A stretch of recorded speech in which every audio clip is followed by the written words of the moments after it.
بسم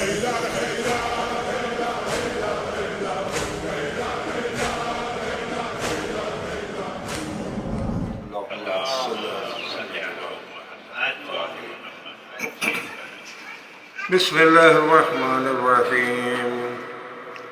روي عن فاطمة الزهراء سلام الله عليها أنها قالت دخل علي أبي رسول الله صلى الله عليه وآله في بعض الأيام وقال لي يا فاطمة إني لا أجد في بدني ضعف وقلت لأعوذك بالله يا أبت من الضعف وقال لي يا فاطمة ائتني بالكساء اليماني وغطيني به قالت فاطمة سلام الله عليها وأتيته بالكساء وغطيته به فصرت أنظر إليه وإذا وجهه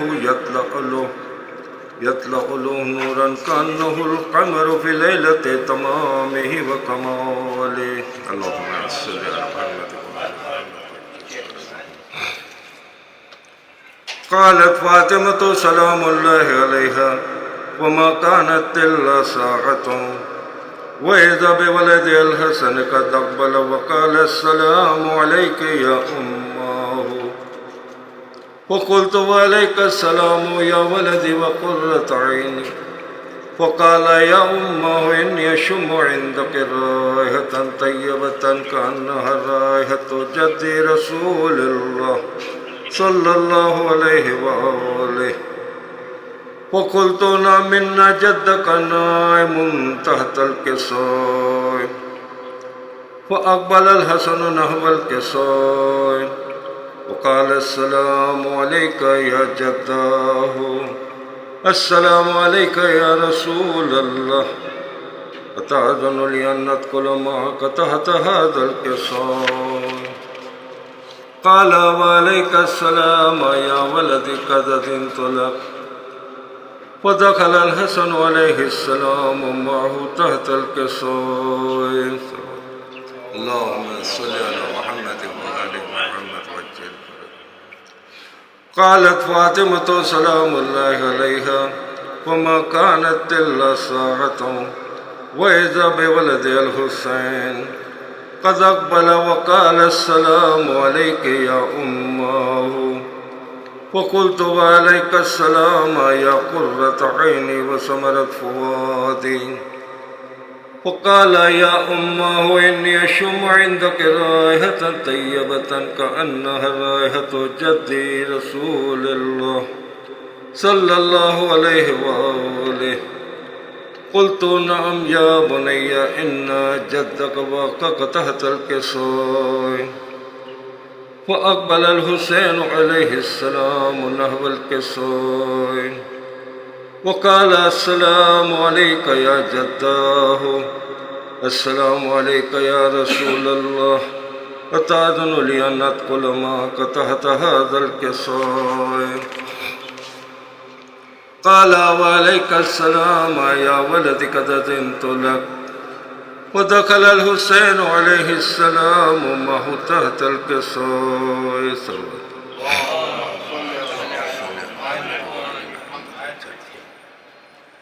فما كانت إلا ساعة وإذا بأبي الحسنين علي بن أبي طالب عليه السلام قد أقبل وقال السلام عليك يا بنت رسول الله وقلت وعليك السلام يا ابن أم رسول الله وقال يا فاطمة إني أشم عندك رائحة طيبة كأنها رائحة عقيل بن رسول الله عقيل بن أم رسول الله وقلت نعم ها هو مع ولديك تحت الكساء فأقبل علي عليه السلام نحو الكساء وقال السلام عليك يا رسول الله السلام عليك يا من اختاره الله أتأذن لي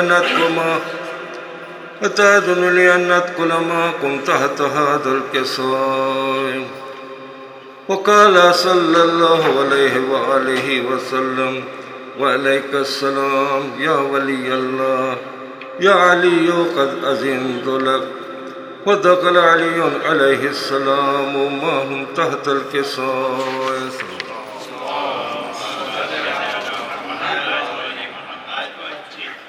ثم أقبلت فاطمة سلام الله عليها نحو الكساء وقالت السلام عليك يا أبتاه السلام عليك يا رسول الله أتأذن لي أن أدخل معكم تحت هذا الكساء؟ وقال وعليك السلام بضعتي ويا قرة عيني يا فاطمة قد أذنت لك. ودخلت فاطمة معهم تحت الكساء.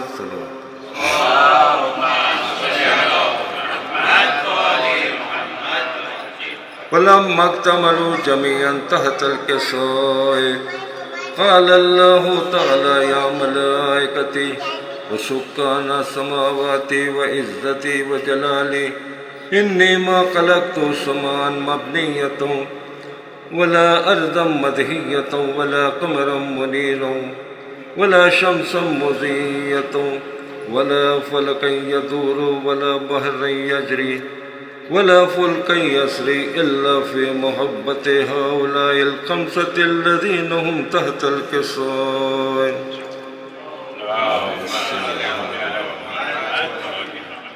وقال جبرائيل عليه السلام يا رب ومن تحت الكساء؟ قال الله تعالى أهل بيت النبوة ومعدن الرسالة هم فاطمة وأبوها وبعلها وبنوها.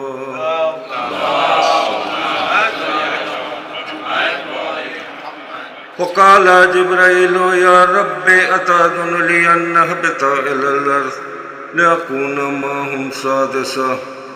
قال الله تعالى نعم قد أذنت لك.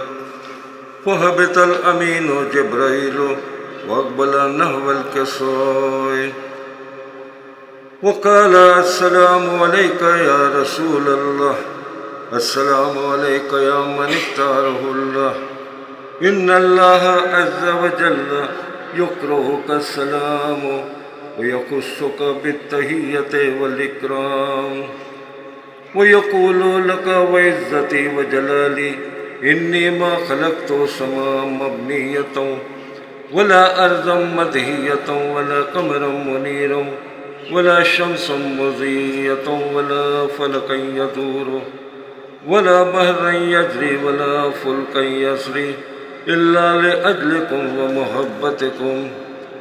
وقد أذن لي أن أدخل معكم تحت هذا الكساء فهل تأذن لي أنت يا رسول الله؟ قال نعم قد أذنت لك.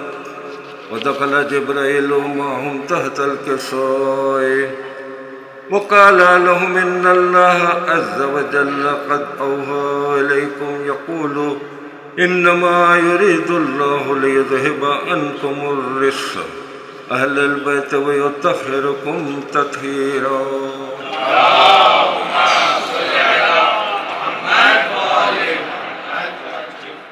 وقال علي عليه السلام يا رسول الله أخبرني ما لجلوسنا هذا تحت الكساء من الفضل عند الله تبارك وتعالى.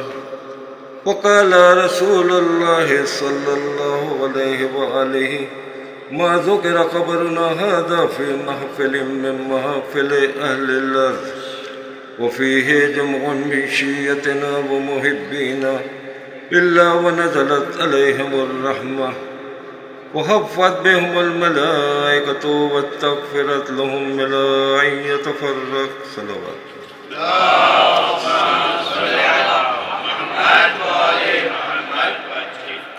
وقال علي إذن والله فضنا وفاض شيعتنا ورب الكعبة.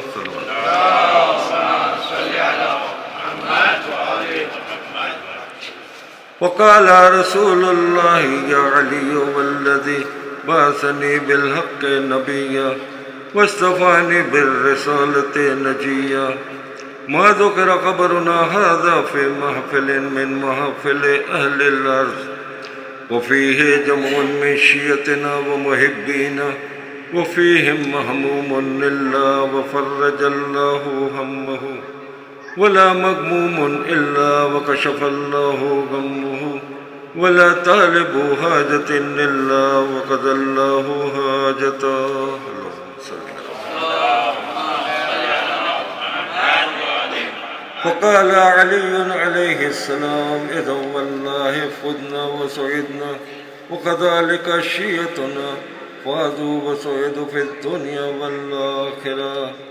اللهم صل على محمد وآله الطاهرين وارحمنا برحمتك يا أرحم الراحمين. اللهم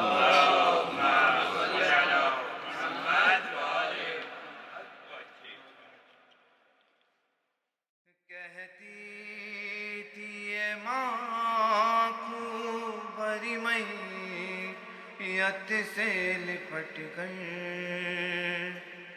اے علی اکبر اے علی اکبر. ارمان تھا پہناؤں گی شاخ شہانی افسوس کے راس آئی نہ تجھ کو یہ جوانی. کیسا تھا مقدر اے علی اکبر اے علی اکبر.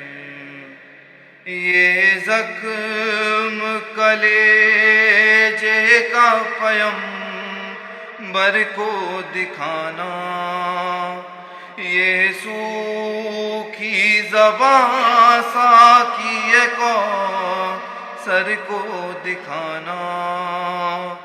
اے تشنہ کوثر اے علی اکبر اے علی اکبر.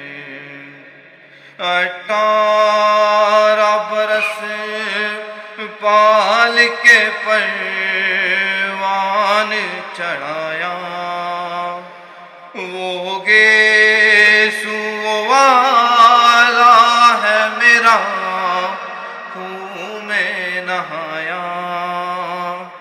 یہ کیا ہوا دلبر اے علی اکبر اے علی اکبر. پہلے تو ایک آواز میں اٹھ جاتے تھے بیٹا اب اتنی صداؤں پہ بھی پہلو نہیں بدلا. کیا ہو گیا دلبر اے علی اکبر اے علی اکبر. ٹھہرو تو میں 18ویں منت تو بڑھا لوں پھر لے کے بلائے تمہیں جینے کی دعا دوں. صدقے ہو یہ مادر اے علی اکبر اے علی اکبر. آئے جو ہمیں لوٹنے خیموں میں ستمگر ماں دے گی صدائے علی اکبر علی اکبر. چھن جائے گی چادر اے علی اکبر اے علی دینا تو ذرا ٹھہرو تمہیں دولہا بنا لوں، بس ایک جھلک صحرے کی سغراء کو دکھا دوں، وہ ٹھہری ہے در پر اے علی اکبر،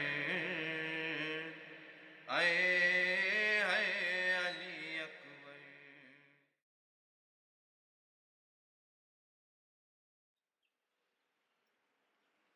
اعوذ باللہ السمیع العلیم من الشیطان الرجیم، بسم اللہ الرحمن الرحیم، لا حول ولا قوة الا باللہ العلی العظیم، حسبنا اللہ ونعم الوکیل، نعم المولا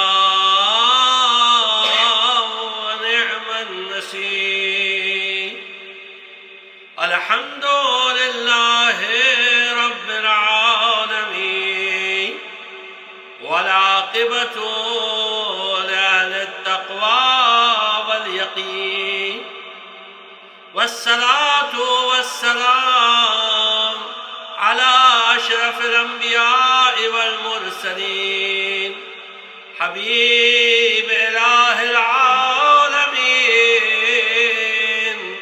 ابی القاسم محمد،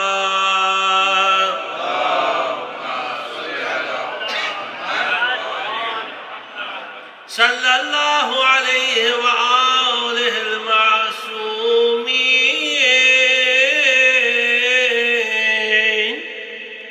الذین اذهب اللہ عنہم الرجس وطہرہم تطہیرا۔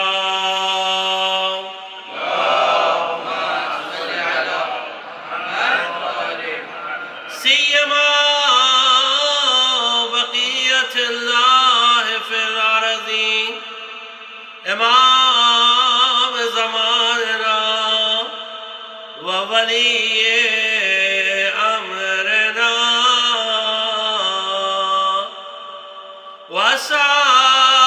وصاحبنا ومولانا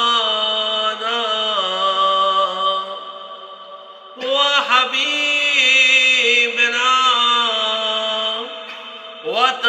وطبیبنا وأنیسنا ومونسنا الكهف الحسين وغياث مضطر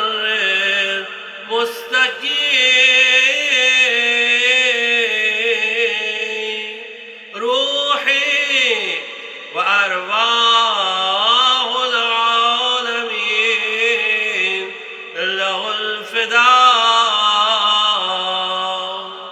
أما بعد، فقد قال الله تبارك وتعالى في كتابه المجيد وقوله الحق وهو أصدق القائلين، ادعو إلى سبيل ربك بالحكمة والموعظة الحسنة، صدق الله العلي العظيم۔ صلوات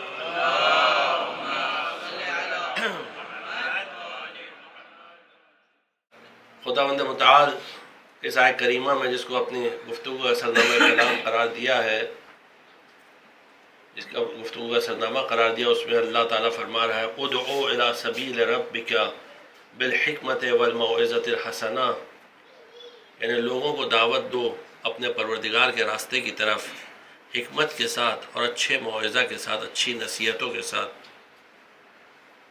اور اچھی نصیحتوں میں ایک اہم چیز یہ ہے، مولا کائنات فرماتے ہیں، عجیب جملہ ہے، فرماتے ہیں کہ الفقیہ ان الفقیہ حق الفقیہ فقیر اصل میں وہ ہوتا ہے جو صرف لوگوں کو ڈراتا نہیں ہے بلکہ اللہ کی رحمت کی امید دلاتا ہے. صرف جو ڈرائے تو وہ فقیر نہیں ہے اور وہ اصل میں حق دعوت ادا نہیں کر رہا ہے. اور آپ کی خدمت میں عرض کیا تھا کہ اسی لیے جو اہل بیت علیہ السلام کے القاب میں سے ایک لقب کیا ہے کہ انہیں دعوت حسنہ کہا گیا ہے. اہل بیت دعوت حسنہ ہے، یعنی اللہ کی بہترین دعوت اہل بیت ہے. اور جس حدیث سے گفتگو شروع کی تھی نہج البلاغہ، قول مولا کائنات کے فرماتے ہیں عجبت للبخیل یستعجل الفقر الذی منہ حرب، مجھے تعجب ہوتا ہے اس بخیل پر کہ جس فقیری سے بھاگتا ہے اسی کو جلدی اپنے قریب لاتا ہے. ویفوتہ الغنی الذی ایاہ طلب، اور وہ جس غنا کو طلب کر رہا ہے اسی کو وہ ختم کر دیتا ہے. فیعیش فی الدنیا عیش الفقراء، دنیا میں وہ فقیروں کی زندگی بسر کرتا ہے. ویحاسب فی الآخرۃ حساب الاغنیاء، جبکہ اس کا حساب آخرت میں اغنیاء کا حساب ہوگا. اور پھر اس کے بعد فرماتے ہیں عجبت للمتکبر، مجھے تعجب ہے اس متکبر پر الذی کان بالامس نطفہ، جو کل نطفہ تھا، ویکون غدا جیفا، اور کل مردہ ہوگا، یعنی کل بھی نجس تھا، کل نجس ہوگا، اس کے باوجود وہ تکبر کرتا ہے. وعجبت لمن شک فی اللہ وہو یری خلق اللہ، اور مجھے تعجب ہے اس شخص پر کہ جو اللہ کی مخلوقات کو دیکھتے ہوئے بھی اللہ پر شک کر رہا ہے. اور کل شک کے اوپر بڑی تفصیلی گفتگو ہوئی تھی، البتہ تفصیلی یعنی ویسی نہیں جیسی ہونا چاہیے، لیکن کیونکہ ایک مجلس میں انشاءاللہ ایک موضوع کوشش کریں کہ ہو، تو اس لیے آج اگلے جملے کی طرف یعنی آگے بڑھتے ہیں. مولا فرماتے ہیں کہ وَعَجِبْتُ لِمَن نَسِيَ الْمَوْتِ وَهُوَ يَرَى مَن يَمُوتُ، مجھے تعجب ہوتا ہے اس شخص پر کہ جو موت کو بھول جاتا ہے جبکہ وہ مسلسل ان لوگوں کو دیکھ رہا ہے جو مر رہے ہیں. تو آج جو ہم لوگ ذکر کریں گے وہ موت کا ذکر کریں گے، لیکن اس اعتبار سے نہیں کہ عام طور سے ڈرانے کے اعتبار سے نہیں، کیونکہ آدمی ڈراتا وہاں ہے، ان لوگوں کو ڈراتا ہے کہ جو ڈرے. لیکن جو علی کے چاہنے والے ہوتے ہیں وہ موت سے نہیں ڈرتے ہیں. اور کربلا سے جو ایک اہم سبق ہمیں سیکھنے ملتا ہے وہ یہی ہے کہ اذا لا نبالی بالموت، ہمیں موت کی کیا پرواہ کہ موت ہم پر آئے یا ہم موت پر جائیں. اور وہ 13 سال کا لڑکا جو کہہ رہا ہے کہ احلا من العسل، موت تو شہد سے زیادہ شیریں ہے. اور انشاءاللہ جو آج ایک اور حدیث آپ کی خدمت میں عرض کریں گے کہ صبح عاشورہ امام حسین علیہ السلام کے چہرے پر وہ سکون تھا، یہ حدیث کا جملہ ہے، وہ سکون تھا کہ اصحاب حیران تھے، یعنی وہ اصحاب جن کے دل میں موت کا کوئی خوف نہیں تھا، وہ امام حسین علیہ السلام کے سکون کو دیکھ کر کہہ رہے تھے ایک دوسرے سے، یقولون بعضهم بعضا، ایک دوسرے سے کہہ رہے تھے کہ ان کو دیکھو، ان کے چہرے پر تو موت کا ذرا سا بھی اثر دکھ ہی نہیں رہا ہے. یعنی وہ سکون تھا. تو اس لیے موت کے ڈر کے اعتبار سے نہیں، لیکن کیونکہ اہل بیت علیہ السلام کے معارف میں ایک چیز جس پر تاکید کی گئی ہے وہ ہے معارف معاد، کہ تم معاد کو سمجھو، اس کی بھی معرفت اتنی ہی اہمیت ہے، اس معرفت کی بھی اتنی ہی اہمیت ہے جتنا معرفت مبدا کی ہے. مبدا یعنی خلقت کی، کریشن کی جتنی امپورٹنس ہے، جتنا معرفت اللہ کی ہے، جتنا معرفت نبی کی ہے، جتنا معرفت امام کی ہے، اتنا ہی معرفت معاد کی ہے، اتنی امپورٹنس. یعنی جب انسان کو پلٹ کے جانا ہے اور موت کی جو پہلی منزل ہے، وہ جو معاد کی جو پہلی منزل ہے وہ ہے موت، اس لیے اس کی معرفت ضروری ہے. کیونکہ انسان ڈرتا کیوں ہے موت سے؟ انسان ڈرتا کیوں ہے؟ کیونکہ وہ جانتا ہی نہیں کہ موت کیا ہے. اس لیے حقیقت کو جاننا بہت ضروری ہے. تو پہلے ہم لوگ زندگی کی حقیقت سمجھیں کہ زندگی کسے کہتے ہیں، پھر اس کے بعد موت کی حقیقت خود بخود سمجھ میں آ جائے گی. روایات میں ملتا ہے کہ زندگی کی حقیقت یہ ہے کہ اللہ روح کو جو ملکوت میں تھی، ملکوت اعلیٰ میں تھی، اس کو اللہ اس جسم سے متصل کرتا ہے، جوائن کر دیتا ہے.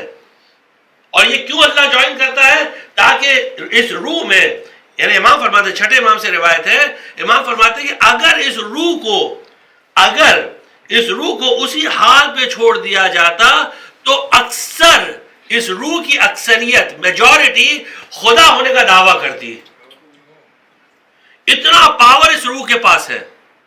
اللہ اس روح میں بندگی پیدا کرنے کے لیے کہ تو بندی ہے، تو خدا کی بندی ہے، تو خدا نہیں ہے، تو اللہ نے روح سے کہا کہ آ کے اس بدن سے مل جا، متصل ہو جا، کنیکٹ ہو جا. تو روح نے کہا میں اور اس بدن سے کوئی مقابلہ نہیں ہے. قیاس و مال فارق ہے. اینا سرا و اینا سریا، کہاں سرا کی کہاں سریا کی وہ بلندیاں اور کہاں یہ سرا کی پستیاں. کوئی مقابلہ نہیں ہے، دونوں کا کوئی مقابلہ نہیں ہے.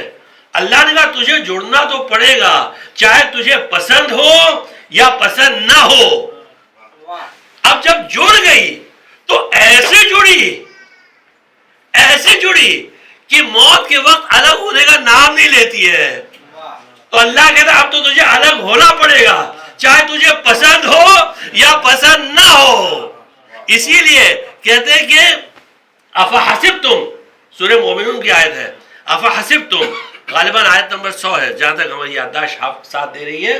افحسبتم انما خلقناکم عبثا وانکم الینا لا ترجعون. کیا تم یہ سمجھتے ہو کہ ہم نے تم کو عبث پیدا کیا ہے، بغیر کسی مقصد کے، بغیر کسی مطلب کے پیدا کیا ہے؟ وَأَنَّكُمْ إِلَيْنَا لَا تُرْجَعُونَ، اور تمہیں ہماری طرف پلٹایا نہیں جائے گا.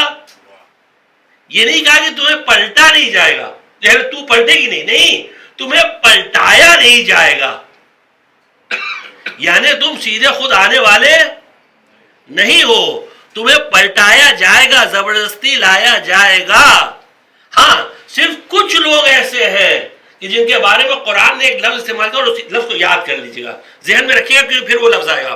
قرآن کے طرف بشر الصابرین، جو صبر کرنے والے نا ان کو خوشخبری دے دو. الذین اذا اصابتهم مصیبہ، کہ جب ان پر کوئی بڑی مصیبت پڑتی ہے تو کہتے ہیں قالوا انا للہ وانا الیہ راجعون، ہم اللہ کی طرف سے آئے ہیں اور اللہ کی طرف پلٹ کر جائیں گے، ہم خود جائیں گے. موت کیا ہم کو لے کر جائے گی؟ ہم خود جائیں گے. علیکم السلام. ہم خود جائیں گے. یہ قرآن کی 2 آیتیں آپ نے خدمت کیا. تو یہ روح کا بدن سے اتصال کا نام زندگی ہے، اور اس سے جدا ہونے کا تفریق کا نام موت ہے. تو اور موت کسے کہتے ہیں؟ امام باقر علیہ السلام.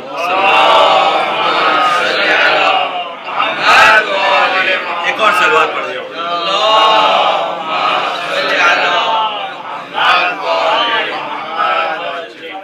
دیکھیے کیا عجیب الفاظ ہے. امام سے پوچھا گیا کہ مل موت ہو، موت کیا ہے؟ امام نے ڈرایا، ڈرو نہیں. امام فرماتے ہوا النوم، وہ تو نیند ہے، سونے کا نام ہے. الذی یاتیکم کل لیلہ، یہ تو تم کو روزانہ رات کو آتی ہے، تم سوتے ہو، تم روزانہ سوتے ہو. الا انہ طویل، صرف فرق اتنا ہے تمہارے سونے میں اور موت میں کہ موت کی مدت جو ہے وہ طویل ہوتی ہے، طولانی ہوتی ہے. الا انہ طویل مدتہ لا ینتبہ منہ الا یوم القیامہ، اور تم اس دن اٹھو گے نہیں مگر یہ کہ قیامت کے دن. یعنی یہاں امام کون سے اٹھنے کی بات کر رہے ہیں؟ جسم کے اٹھنے کی بات کر رہے ہیں. کیونکہ انسان 3 چیزوں سے مرکب ہے. انسان دیکھیں عام طور سے لوگ کہتے ہیں 2 چیزوں سے مرکب ہے، جسم اور روح، لیکن روایات آل محمد علیہ السلام میں 3 چیزوں کا ذکر ہے. ایک کو کہتے ہیں روح العقل، یعنی نفس بھی اسے کہتے ہیں نفس، اور یعنی اللہ یتوفی الانفس حین موتہا. قرآن نے نہیں کہا اللہ یتوفی الارواح حین موتہا، قرآن نے یہ نہیں کہا. قرآن نے کہا اللہ یتوفی الانفس حین موتہا، اللہ نفسوں کو قبض کرتا ہے موت کے وقت. واللتی لم تمت فی منامہا، اور جو مرتے نہیں ہیں ان کو صرف نیند میں ان کی روح کو قبض کرتا ہے، بس روح العقل جاتی ہے. لیکن نیند میں جب ہم سوتے ہیں تو روح الحیات باقی رہتی ہے، زندگی باقی رہتی ہے. اگر ہم پوری طرح مر جائیں، اگر روح چلی جاتی تو پھر پورا چلے جاتے، لیکن پورا چلے جاتے تو پھر دنیا میں بچتا ہی کوئی نہیں. لیکن ہم دیکھتے ہیں نیند میں ہم ہلتے ہیں، موو کرتے ہیں بیڈ کے اندر، یا ایون سوتے وقت مثلا گاڑی میں جا رہے آپ کو نیند آ گئی، آپ سو گئے، تو روح العقل اس وقت سلب کی گئی، روح الحیات نہیں، یہ الگ چیز ہے. روح الحیات یا روح الحیوان جو زندگی یعنی جس سے زندگی ہے، جو جس کو مثلا حیوان بھی کہتے ہیں نا، حیوانی روح وہ باقی رہتی ہے. عقل اللہ اس وقت سلب کر لیتا ہے، اس وقت سب پھر ایک الگ بحث ہے کہاں جاتی ہے، وہ ایک الگ ڈسکشن ہے. ایک سلوات پڑھ لیجیے.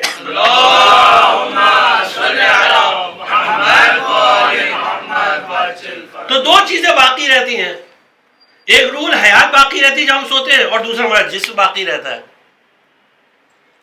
اور جب ہم مرتے ہیں، جب اس دنیا سے جاتے ہیں، تو ایک چیز کم ہو جاتی ہے تین چیزوں میں. کون سی چیز کم ہوتی ہے؟ انسان کا جسم ختم ہو گیا. جسم کی لائف کب تک رہتی ہے؟ جسم کی لائف صرف سوال تک رہتی ہے. قبر میں جو سوال منکر و نکیر جب آتے ہیں سوال کرنے کے لیے، صرف وہاں تک رہتی. بس اس وقت اٹھایا جاتا ہے، اٹھ کر بیٹھتا ہے انسان، اور پھر اس سے سوال جواب ہوتا ہے، اور پھر اس کو لٹا دیا جاتا ہے. اس وقت روایت میں حدیث میں ہے کہ کتنی روح اس کی پھونکی جاتی ہے جب اس کو اٹھایا جاتا ہے سوال جواب کے لیے؟ صرف اتنا بس، یعنی یہاں تک کہ اس کو اٹھایا جائے اور اس سے سوال جواب کیا جائے، اور پھر اس سے وہ روح قبض کر لی جاتی ہے. پھر جسم پورا مٹ جاتا ہے، صرف اس کی تینت باقی رہتی ہے، جو حدیث میں جو لفظ ہے مستدیرہ، یعنی ایک سرکولر فارم میں رہتی ہے. سرکولر فارم میں تینت باقی رہتی ہے جو قیامت تک باقی رہے گی. قیامت تک تینت، جسم کا صرف کیا باقی رہے گا؟ تینت، بس اتنی چیز باقی رہے گی اور کچھ نہیں ہے. اور پھر اس کے بعد دو چیز برزخ میں رہے گی آپ کے ساتھ، اور وہ کون سی دو چیزیں ہیں؟ ایک روح الحیات زندگی، اور ایک دوسری روح العقل. روح العقل بھی ہوگی، اور یہ روح الحیات اور روح العقل برزخ میں بہت تیز ہوگی. یعنی نارمل جیسے ابھی ہم لوگ ہیں نا ویسے نہیں ہے. ابھی مثلا اس کمرے میں کون ہے، اس بلڈنگ میں کون ہے، ہم کو نہیں معلوم ہے، لیکن برزخ میں ایسا نہیں ہوگا. برزخ میں شدت ہوگی. اور یہ سورہ قاف کی آیت نمبر 22 میں یہ پورا کانسیپٹ آیا ہے. لقد كنت في غفلة من هذا، اب تک تم غفلت میں تھے، نیگلیجنس. حالانکہ دنیا میں نیگلیجنس میں، دنیا میں ہم لوگ اتنا مشغول ہو جاتے ہیں نا، میاں بیوی بچے سب لگے ہوئے، کاروبار بزنس تجارت یہ وہ مال دولت، ہر چیز میں صبح سے لے کے شام تک صرف فکر اسی میں رہتی ہے بس. اور ایکچولی ہمارا مقصد کیا ہے اس کو ہم بھول جاتے ہیں. ہم کیوں پیدا کیے اسے بھول جاتے ہیں، اپنے ایم کو، اپنے پرپس کو ہم بھول جاتے ہیں. ٹوٹلی کمپلیٹلی ہم اس کو بھول جاتے ہیں. کیوں ہمیں پیدا کیا گیا؟ آخرت کے لیے پیدا کیا. مولا کائنات فرماتے ہیں خلقتم للبقاء وما خلقتم للفنا، تمہیں بقا کے لیے پیدا کیا گیا ہے، تمہیں فنا کرنے کے لیے نہیں پیدا کیا گیا. تم یہاں کیا کر رہے ہو؟ مولا فرما رہے تم مصروف ہو یہاں سب بنانے میں، یہ سب خراب ہونے والا ہے. ابن للخراب، مولا فرماتے کیا جملہ ہے نا، جو بلا کے جملے دیکھیے. ابن للخراب، بناؤ جو بھی اس دنیا میں بنانا ہے بناؤ گے، سب خراب ہونے والا ہے سوائے صرف معنویات کے. جو آخرت میں کام آئے گی وہی چیز باقی رہے گی، اور کوئی چیز باقی رہنے والی نہیں ہے. لیکن انسان مشغول ہوتا ہے. تو اس لیے قرآن کہہ رہا ہے، یہ قرآن کی آیت کی وضاحت کر رہا ہے آپ کے سورہ قاف کی آیت نمبر 22 ہے. لقد كنت في غفلة من هذا، اور لقد لام، اور لام تاکید کے لیے استعمال ہوتا ہے، قد بھی تاکید کے لیے استعمال ہوتا ہے. قد تاکید ہے، اللہ دو تاکید استعمال کر رہا ہے، دو تاکید، دو ایمفیسس. تاکید یعنی ایمفیسس، دو بار اللہ ایمفیسائز کر رہا ہے. لقد كنت في غفلة من هذا، اب تک تم اس دنیا میں غفلت میں تھے. فكشفنا عنك غطاءك، اب ہم نے تمہارے سامنے سے پردے کو ہٹا دیا. کل ابھی خدمت میں عرض کیا تھا پردہ ہٹنے والی بات، پردے کو ہٹا دیا. فبصرك اليوم حدید، اب تمہاری آنکھیں بہت تیز ہو گئیں. اب انسان برزخ کو دیکھ رہا ہے. اور اسی لیے دیکھیے بہت سارے ینگسٹرز کو یہ سب باتیں سمجھ میں آئیں گی نہیں، کیونکہ جوانی ایک ایسی چیز ہوتی ہے جو انسان کو پاگل بنا دیتی ہے. بھرپور طاقت ہوتی ہے نا تو وہ انسان اس میں پاگل رہتا ہے. اسی لیے مولا کائنات فرماتے ہیں الشباب شعبۃ من الجنون، جوانی جو ہے وہ دیوانگی کا ایک حصہ ہوتا ہے، ایک شعبہ ہوتا ہے. انسان جوان جنوں سے پاگل ہوتا ہے، لیکن جیسے سے انسان کی عمر جاتی رہتی ہے نا اور وہ موت کے نزدیک آتا رہتا ہے، ویسے وہ چیزوں کو سمجھتا رہتا ہے کہ اب اس دنیا سے جانا ہے. تو یہاں امام فرماتے ہیں کہ اسے اٹھایا جائے گا قیامت کے دن.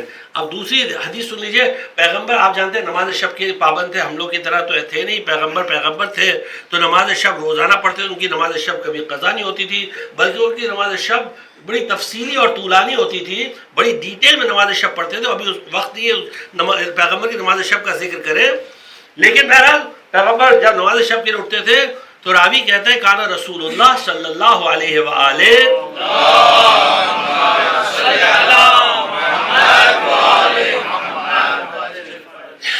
اذا آوا الی فراشہ, جب سونے جاتے تھے پیغمبر سونے سے پہلے کہتے تھے بسمک اللہم احیا و بسمک اموت, پروردگار تیرے اس نام سے میں سونے جا رہا ہوں کہ جس کے اس نام کے ذریعے, آپ غور کریے گا ہم کیا بول رہے ہیں, اس نام کے ذریعے تو زندگی دیتا ہے اور اس نام کے ذریعے تو موت دیتا ہے. اب اگر یہاں آپ حدیثوں کا مطالعہ کریں تو امام فرماتے ہیں نحن اسماء اللہ الحسنی, ہم اللہ کے بہترین نام ہیں. اور اس طرح کی دعائیں بہت ہیں, بہت ساری. آپ دعائیں سماعت اٹھا کے پڑھ لیجئے, آپ کوئی بھی دوسری دعا یا دعا کمیل پڑھ لیجئے, کسی بھی آپ دعا میں دیکھیں گے تو اسم کا ذکر ہے, اسم پروردگار کا, اسم پروردگار. تو یہاں پیغمبر فرما رہے ہیں بسمک اللہم احیا و بسمک اموت, میں سونے جا رہا ہوں اس نام سے کہ جس کے ذریعے تو زندگی دیتا ہے اور اس نام سے کہ جس کے ذریعے تو موت دیتا ہے. اور جب رسول اللہ نماز شب کے لیے اٹھتے تھے, بیدار ہوتے تھے, استيقظ قال الحمد للہ الذی احیانی بعد ما اماتنی والیہ النشور, یعنی ساری تعریف اس اللہ کے لیے ہے کہ جس نے مجھے زندہ کیا موت دینے کے بعد. یعنی سونے کو پیغمبر نے موت سے تشبیہ دی, اس لیے روایتوں میں ملتا ہے نوم اخو الموت.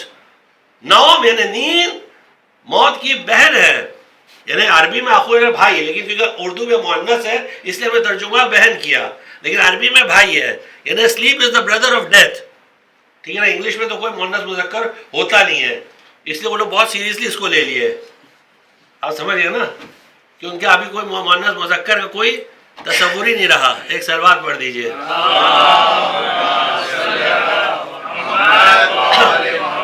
یہ من لا یحضر الفقیہ کی روایت ہے جو ابھی خدمت عرض کیا. من لا یحضر الفقیہ کس نے لکھی ہے؟ شیخ صدوق علیہ الرحمہ نے لکھی ہے, کہ جو چوتھے صدی کے بہت بڑے رئیس المحدثین ان کا لقب تھا, تمام محدثین کے سردار شیخ صدوق رضوان اللہ تعالی علیہ.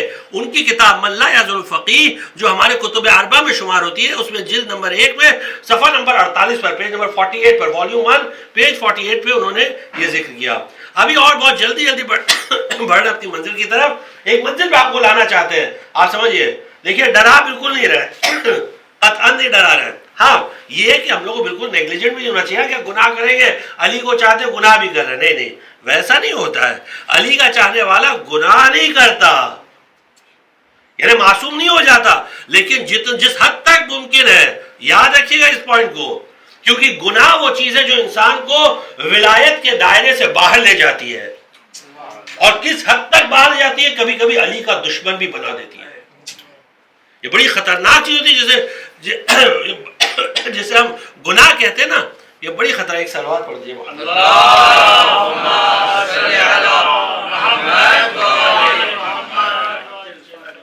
تو آپ کی خدمت میں عرض کر رہے تھے کہ گناہ قطعاً نہیں, اس سے پرہیز کرے.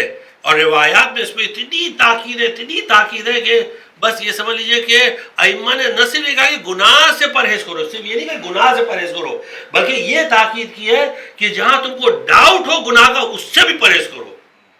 کہ جہاں اگر ڈاؤٹ ہو کہ اگر ہم یہاں جائیں گے, اس محفل میں جائیں گے, تو ہو سکتا ہے اس محفل میں شراب پلائی جا رہی ہو, تو اس پہ نہیں جانا ہے. ہو سکتا ہے فلاں کی شادی میں جائیں گے تو وہاں مکس گیدرنگ ہوگی, تو وہاں نہیں جانا ہے, وہاں نہیں جانا ہے, کیونکہ ڈاؤٹ ہے. تو وہاں ہم کیسے بیٹھ سکتے ہیں کہ جہاں سب عورت مرد سب مکس ہو رہے ہیں, آرام سے بیٹھ رہے ہیں. کیوں؟ کیونکہ اللہ نے تھوڑی دنیا کی دولت دے دی نا, تھوڑی بہت دولت, زیادہ ہے بھی نہیں ہے, لیکن تھوڑا پیسہ آیا تو ذہن میں ہوا بھر گئی. ہوا آپ جانتے ہیں نا, ہوا, تھوڑی سی دولت آئی تو یہ ہوا بھر اور کہ ہم کچھ ہیں، اور پھر یعنی اللہ کی نافرمانی کرنا ہے تو چلو مکس گیدرنگ رکھتے ہیں. بہت بڑی بلا ہم لوگ کیا آ گئی ہے. بیچ میں تھوڑے دن کے لیے کم ہو گئی تھی، اب پھر واپس شروع ہو گئی. پھر ایک جگہ ہم پہنچے شادی میں تو ادھر دیکھا کہ مس گیدرنگ ہے، تو ہم نے کہا بھائی یہ کیا، جو لڑکی کے باپ تھے ہم سے یہ کیا بدتمیزی ہے بھائی. تو انہوں نے کہا نہیں وہ الگ سے ہم نے ایک سیکشن بنایا پورا بند ہے، اس میں سب مولانا لوگ بیٹھے ہوئے، آپ وہاں چل کے کھا لیجیے.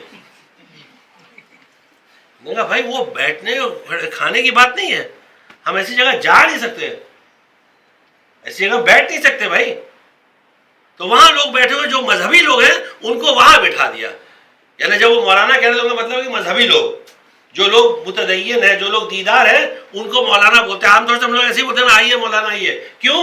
یہ برابر نماز پڑھتا ہے، روزہ رکھتا ہے، سب کرتا ہے، تو اس کو لقب دے دیا مولانا. تو بولے ان لوگوں سے ادھر بٹھائے تو ادھر چلے. بھائی ہم ایسا ہم کو کھانا ہی نہیں کھانا ہے بھائی ایسی جگہ پر، اور چلے گئے. ناراض ہو گئے، کوئی بات نہیں، ان کی ناراضگی امپورٹنٹ تھوڑی ہے. اللہ راضی ہو، باقی ان کی ناراضگی کیا ہوتا ہے. تو یہ بہت امپورٹنٹ چیز ہوتی ہے کہ گناہ نہیں ہونا چاہیے، جہاں ڈاؤٹ بھی ہو گناہ کا. بہرحال اب یہاں موت کی حقیقت کی بات ہو رہی ہے. تو موت ہے کیا؟ موت صرف ایک برج ہے. جو حقیقت ہے موت صرف ایک برج ہے، اور یہ برج انسان کو لے کے جاتی ہے. ڈپینڈ ہے اس کی پوزیشن دنیا میں کیا ہے. اگر وہ دنیا میں اللہ کا مطیع و فرما بردار ہے تو یہ برج اس کو لے کے جائے گا اس قید خانے سے بڑی بڑی نعمتوں کی طرف، زبردست باؤنٹیز اور باغات.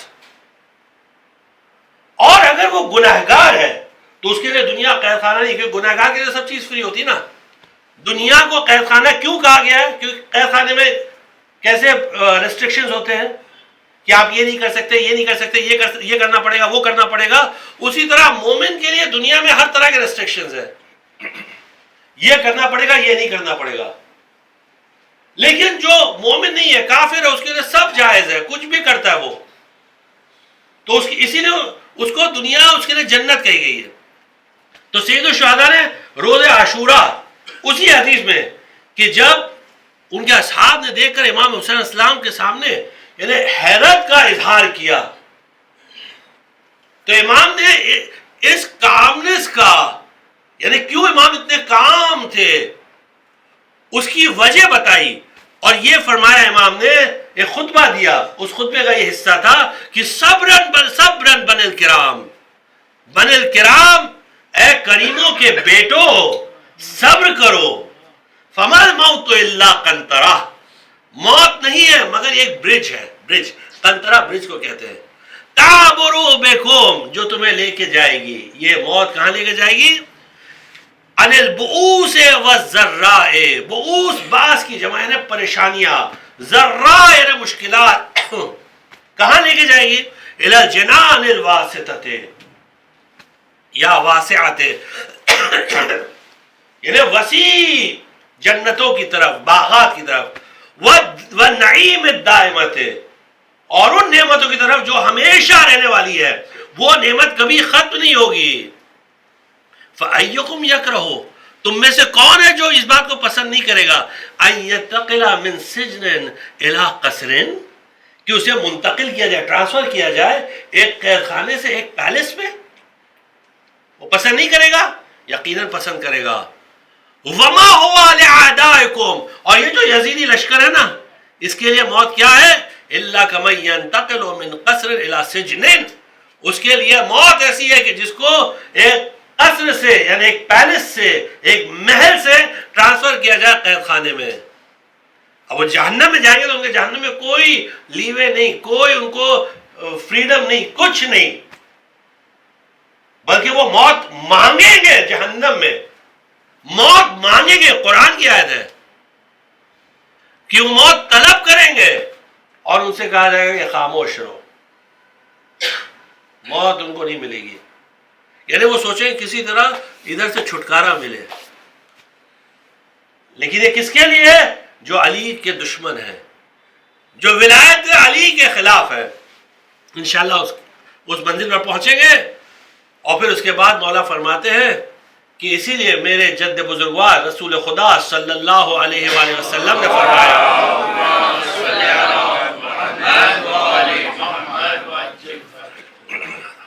ان الدنیا سجن المومن و جنت الکافر، دنیا مومن کے لیے قید خانہ ہے اور کافر کے لیے جنت ہے، میرے جد نے فرمایا.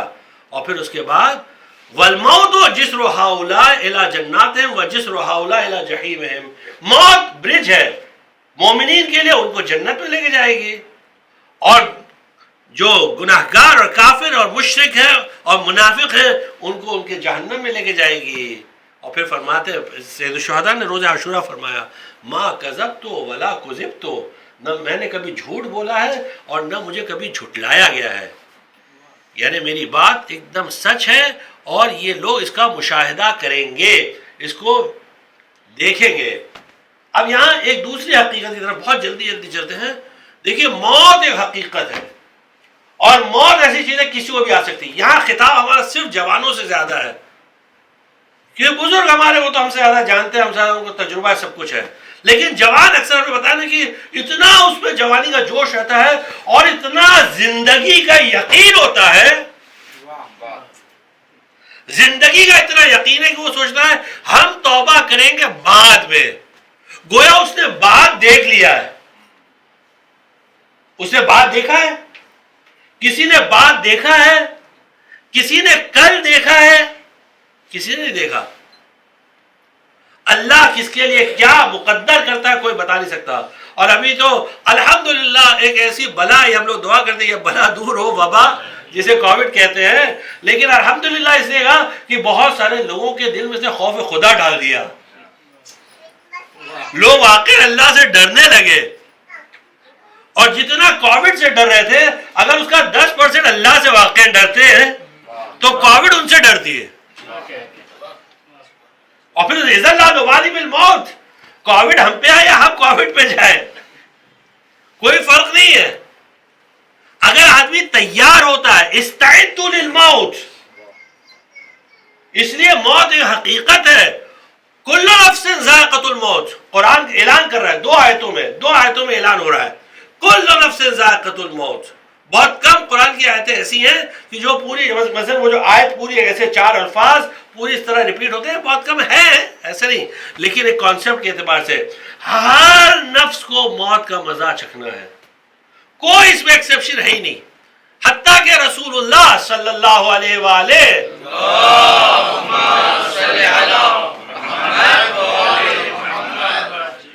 جو اشرف المخلوقات ہیں، جو اشرف الانبیاء والمرسلین ہیں، ان کو بھی موت کا مزہ چکھنا ہے اور وہ چکھے.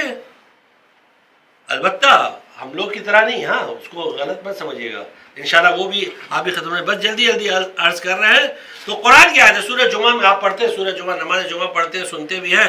قرآن کہتا ہے قل، اے پیغمبر ان سے کہہ دیجئے ان الموت الذی تفرون منہ فانہ ملاقیکم، یہ موت جسے تم فرار اختیار کرو، تم فلی کرنے کی کوشش کر رہے ہو، بھاگنے کی کوشش کر رہے ہو، یہ عنقریب تم سے ملاقات کرے گی. فانہ ملاقیکم، یہ تم سے ملاقات کرے گی، تم ملو گے اس سے، کوئی بھی اس سے بچنے والا نہیں ہے. ثم تردون الی عالم الغیب والشہادہ، پھر تم کو پلٹایا جائے گا کس کی طرف؟ عالم الغیب والشہادہ، یعنی اللہ، وہ عالم کہ جو غیب کے بارے میں جانتا ہے اور شہود کے بارے میں جانتا ہے. غیب یعنی انسین اور شہود یعنی سین جو چیز ہے. اچھا اللہ کے لیے تو کوئی فرق نہیں ہے، سین اور انسین اللہ کے لیے ہے کیا؟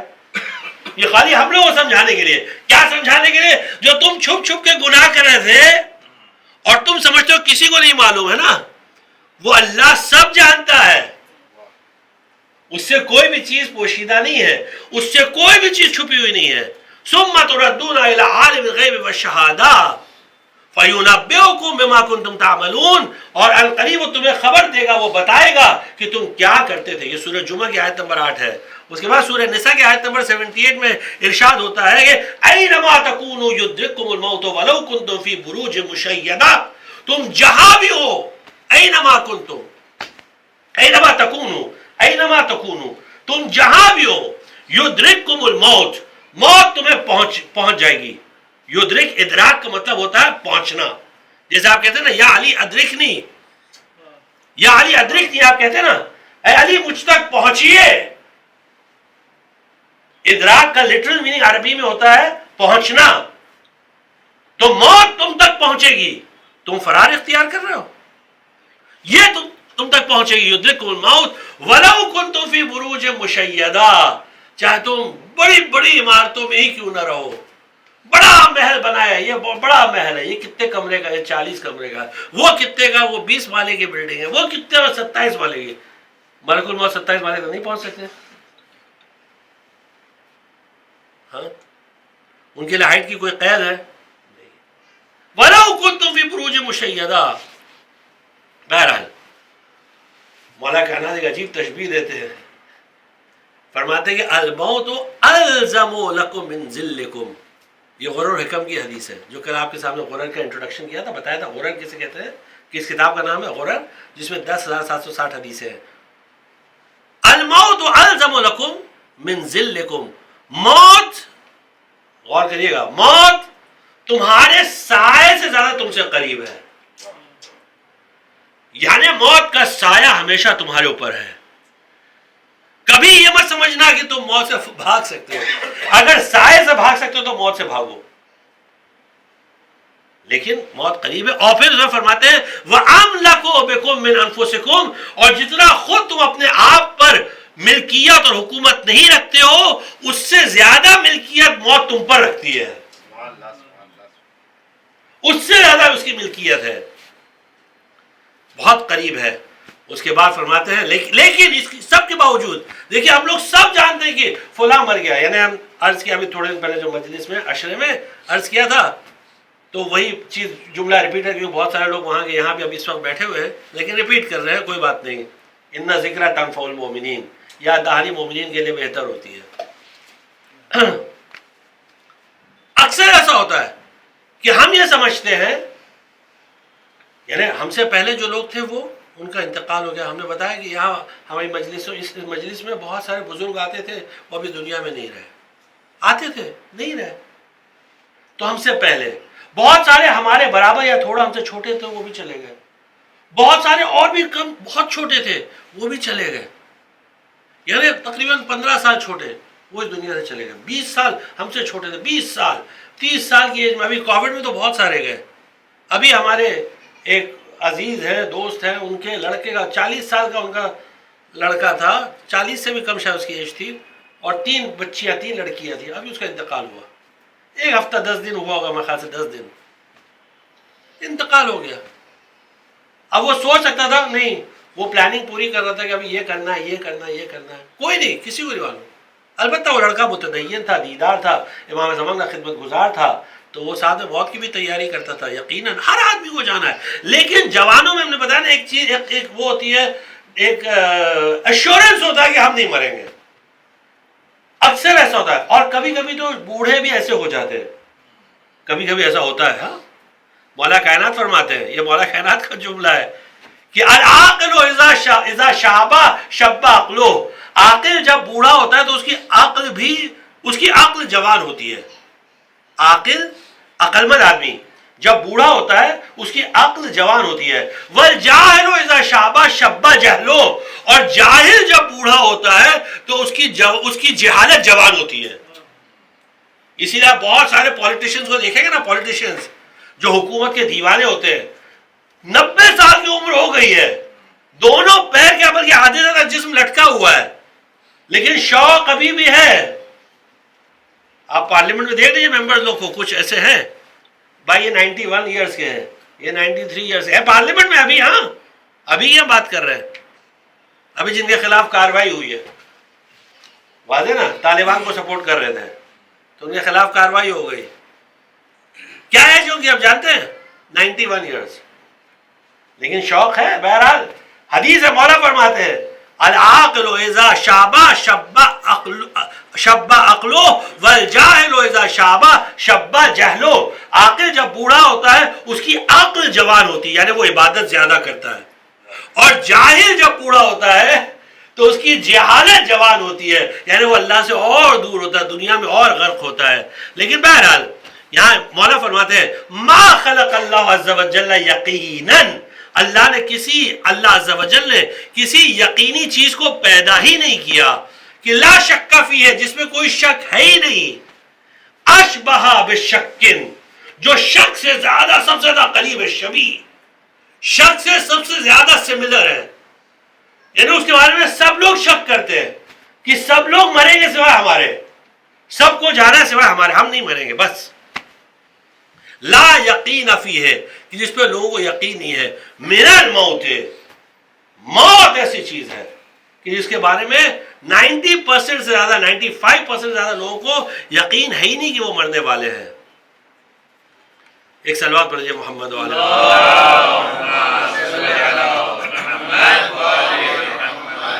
بس جلدی جلدی اپنی منزل کی طرف بڑھیں. بس اب موت، روح جب قبض ہوگی، اس لیے آپ کو بتا رہے تاکہ آپ کو پتہ چلنا چاہیے بھائی اب روح قبض کرنے کون آتا ہے. یعنی قرآن کی آیت میں 3 لوگوں کا ذکر ہے. ایک تو خود اللہ کا ذکر ہے، سورہ زمر کی آیت نمبر 42 ہے، اللہ یتوفی الانفس حین موتها. اللہ روحوں کو قبض کرتا ہے جب ان کی موت آتی ہے. کون قبض کرتا ہے؟ اللہ. اللہ یتوفی الانفس حین موتها. دوسری آیت ہے وہ سورہ سجدہ کی آیت نمبر 11 ہے، سورہ نمبر 32 آیت نمبر 11. اس میں موت کو منسوب کیا گیا ہے حضرت اسرائیل کی طرف علیہ السلام. حضرت اسرائیل بہت احترام سے نام دیجئے، جب بھی نام میں سنو علیہ السلام کا نام بڑے احترام سے، کیونکہ جب وہ آئیں، اگر آج ہم لوگ احترام کریں گے ان کا، حضرت ملک الموت علیہ السلام، تو جب وہ آئیں گے تو وہ ہم لوگ احترام کریں گے کیونکہ میوچل ہے نا. اور اگر ہم خالی سے کہیں ملک الموت، ارے یہاں تو ملک الموت ڈیرا ڈالے ہیں. ہمارے یہاں وطن میں 4-5 موتیں ایک ساتھ ہو گئی، تو ایک صاحب وہاں کی خبر دے رہے تھے فون کر کے. ہم نے کہا کیا حال ہے؟ بولے ارے کہا بتائے یہاں ملک الموت ڈیرا ڈالے ہیں. ڈیرا ڈالے مطلب یہاں خیمہ انہوں نے گاڑ دیا ہے. یعنی نہ حضرت اسرائیل، ملک الموت علیہ السلام، کچھ نہیں. تو جو احترام نہیں کرے گا ملک الموت کا، تو ملک الموت جب آئیں گے تو اس کا احترام نہیں کریں گے، کیونکہ میوچل ہے نا، the feeling is mutual. تو اس لیے جب بھی نام دیں ملک الموت کو، ان کو یاد بھی کریں تو ملک الموت اتنا کیئر کریں گے. اور انبیاء میں بھی یہی پوزیشن تھی. حضرت نوح کیئر کرتے تھے جبکہ 2500 سال جیے تھے. ہاں، اس لیے حضرت نوح نے کہا کہ بھائی اگر تم اجازت دو تو میں سائے میں چلا جاؤں. تو ملک الموت نے کہا ٹھیک ہے کوئی بات نہیں، چلے جائیے، اتنی دے دیے اجازت. حضرت ملک الموت نے کہا بھائی چلے جائیے. لیکن حضرت سلیمان کے ایسا نہیں تھا، وہ کھڑے تھے اور ایسا تھا، کہا بیٹھ جاؤ، کہا نہیں، اتنی بھی اجازت نہیں ہے. جس حالت میں اس حالت میں، جس حالت میں اس حالت میں. اور لوگوں کو پتہ ہی نہیں چلا کہ ان کا انتقال ہو گیا. جب دیمکوں نے اس عصا کو کھا لیا اور وہ گرے تب پتہ چلا کہ بھائی ان کا انتقال ہو گیا. تو بہرحال دوسرے ملک الموت. اور تیسرے جو سورہ انعام کی آیت نمبر 61 ہے کہ اللہ تعالیٰ فرما رہا ہے کہ حتی اذا جاء احدکم الموت، جب تم میں سے کسی ایک کو موت آئے گی، توفتہ رسولنا وہم لا یفرطون، تو ہمارے رسول یعنی فرشتے، ہمارے فرشتے ان کی روحوں کو قبض کریں گے. بہت جلدی جلدی بڑا آپ دیکھیں، توجہ ایک دم رکھیے گا کیونکہ ہمیں ایکسپلیشن کا ٹائم نہیں ہے، اس لیے بہت فاسٹ بول رہے ہیں. ہمارے جو فرشتے ہیں وہ ان کی روحوں کو قبض کریں. لفظ رسول استعمال کیا ہے، رسول یعنی میسنجرز. یہاں میسنجر سے مراد فرشتے روحوں کو قبض کریں گے. وہم لا یفرطون، اور ہمارے فرشتے اس کام میں کوئی کوتاہی نہیں کرتے ہیں. یعنی کسی کی روح کو چھوڑنے نہیں والے، کوئی سوچے ہم نکل جائیں گے، واضح نا، کوئی بچنے والا نہیں ہے. وہم لا یفرطون.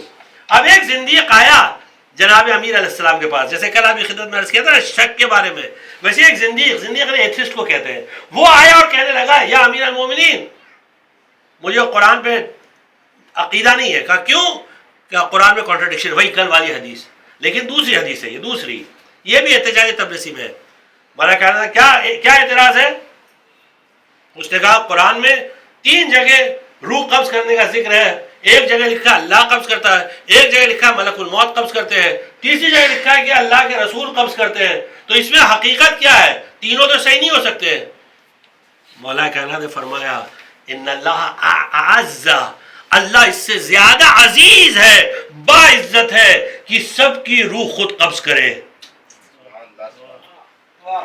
اللہ باعزت ہے، یعنی اللہ کی عزت کے خلاف ہے کہ وہ مثلا ایک نجس عورت کی روح قبض کرے گا، وہ اللہ اس کی روح قبض کرے گا. ایک نجس آدمی کی روح قبض کرے گا اللہ؟ وہ آدمی جو بدکار ہے، گناہگار ہے، گناہوں میں غرق ہے، اللہ اس کی روح قبض کرے گا؟ نہیں، اللہ اس سے زیادہ ہے۔ اللہ نے اپنی جو اللہ نے ذمہ داریاں بانٹ دی ہے، تو وحی کی ذمہ داری کس کو دی؟ حضرت جبرائیل کو دے دی۔ اور رزق کی ذمہ داری کس کو دی؟ حضرت میکائیل کو دی۔ تو حضرت میکائیل، یاد رکھیے گا، نام یاد رہے گا نا، حضرت میکائیل علیہ السلام، تو ان کو بہت اچھے سے یاد کریے تو رزق آسانی سے ملتا رہے گا، ورنہ بہت اسٹرگل کرنا پڑے گا۔ حضرت میکائیل۔ اور سور پھونکنے کی ذمہ داری کس کو دی؟ حضرت اسرافیل کو۔ اور روح قبض کرنے کی حضرت اسرائیل کو۔ لیکن مولا فرماتے ہیں اللہ ان سب سے بے نیاز ہے، اللہ کسی کا محتاج نہیں ہے، ان فرشتوں کا محتاج نہیں ہے۔ لیکن اللہ کیوں یہ کر رہا ہے؟ اللہ اپنی سلطنت دکھانے کے لیے کر رہا ہے، بتانا چاہ رہا ہے بادشاہ میں ہوں، میں سب کام خود نہیں کرتا، بادشاہ میں ہوں۔ بہرحال بہت جلدی جلدی پڑھتے ہیں، پھر اس کے بعد یعنی حضرت اسرائیل جو ہے وہ، یعنی اللہ سب سے پہلے جو فرشتے ہوتے ہیں نا، وہ سب کی روح قبض کرتے ہیں، سب کی روح قبض کرتے ہیں، جو فرشتے عام طور سے۔ حضرت اسرائیل سب کی روح نہیں قبض کرتے ہیں، حضرت اسرائیل صرف جو اللہ کے خاص خاص بندے ہوتے ہیں نا، ان کی روح قبض کرتے ہیں، اچھے بندے، بڑے اچھے نیک بندے، صالح بندے اللہ کے، ان کی روح قبض کرتے ہیں۔ اور اللہ کس کی روح قبض کرتا ہے؟ اللہ اہل بیت علیہ السلام کی روح قبض کرتا ہے خود، کیونکہ اہل بیت علیہ السلام حضرت اسرائیل سے سپیریئر ہے، اور انفیریئر کو حق نہیں ہے کہ جا کے سپیریئر سے کوئی چیز لے۔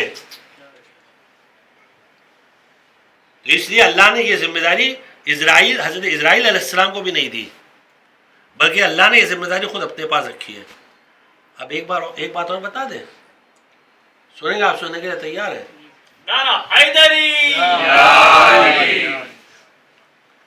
دو حدیث آپ کی خدمت جلدی جلدی عرض کرتے ہیں، بہت وقت ہو گیا، دیر ہو گئی ہے، لیکن دو حدیث ہے، آپ سننے کے لیے اگر آمادہ ہے تو ایک صلوات پڑھ دیجیے محمد۔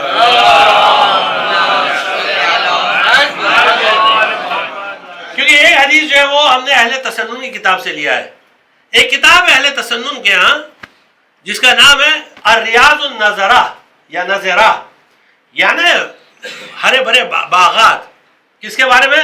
فی العشرہ المبشرہ، یعنی ان کا عقیدہ ہے کہ 10 لوگوں کو رسول اللہ نے جنت کی بشارت دے دی۔ عشرہ یعنی 10 کو کہتے ہیں، مبشرہ یعنی جن کو بشارت دی گئی ہے، یہ عشرہ مبشرہ ہے۔ ان میں سے ایک علی علیہ السلام ہے، ہم لوگ کہتے ہیں صرف ایک یہی ہے بس۔ ایک صلوات پڑھ دیجئے۔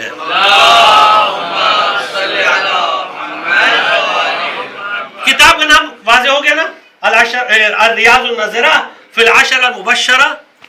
اس کتاب میں وہ حدیث نقل کرتے ہیں، والیوم 3 میں پیج 121 پہ حدیث نقل کرتے ہیں، پیغمبر سے حدیث نقل کرتے ہیں، رسول اللہ فرماتے ہیں جب میں معراج پر گیا تو سارے فرشتے میرے ارد گرد جمع ہو گئے اور میرا احترام کرنے لگے، رسول اللہ یہ سب احترام کرنے لگے۔ صرف ایک فرشتہ تھا جو کونے میں کھڑا تھا، وہ آ نہیں رہا تھا۔ یہ شیعہ کتاب نہیں، ہاں یاد رکھیے گا، صرف ایک فرشتہ تھا، وہ کونے میں کھڑا ہوا تھا، وہ نہیں آ رہا تھا۔ میں نے جبرائیل سے پوچھا جبرائیل یہ کون ہے؟ مثلا یہ آ نہیں رہا ہے، باقی سب آ گئے، یہ کون ہے؟ ظاہر سی بات ہے نا، آؤٹ اسٹینڈنگ کلاس میں جو بچہ ہمیشہ باہر کھڑا کیا جاتا ہے، کہیں کون ہے؟ تو حضرت جبرائیل علیہ السلام نے فرمایا کہ یہ اسرائیل ہے اور یہ ابھی بزی ہیں اس ڈیوٹی میں جو اللہ نے ان کو دیا ہے، اپنی ڈیوٹی ختم کرنے آپ کے پاس آئیں گے۔ کہا کیا ڈیوٹی نہیں؟ کہا روح قبض کرنے کی، روح قبض کرنے کی ان کی ڈیوٹی ہے۔ تو ابھی کسی کی روح قبض کر رہے ہیں، بس جیسے فنش ہو گئے نا ویسے ہی آ جائیں گے۔ اوکے ٹھیک ہے، آئے حضرت اسرائیل آئے اور آنے کے بعد کہا یا رسول اللہ سوری، دیکھیے ہم اہل تسنن کتاب سے حدیث نقل کر رہے ہیں، کہا سوری میں تھوڑا لیٹ ہو گیا، اور آگے پوچھا کیف حال ابن عمک علی ابن ابی طالب،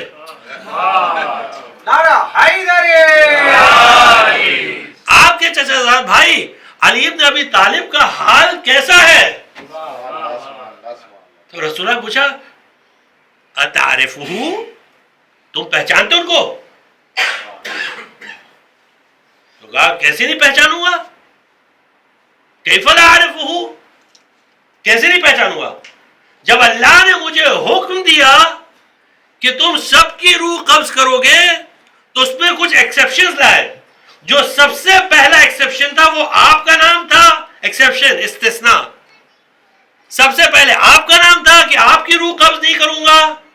اللہ نے کہا وہ میرے ذمے. اور دوسرا علی ابن ابی طالب.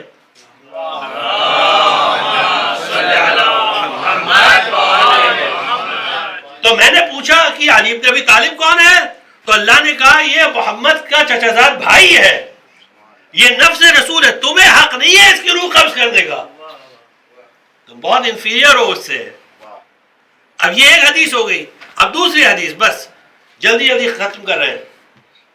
دوسری حدیث یہ کہ جو جناب زینب سلام اللہ علیہا سے ہے.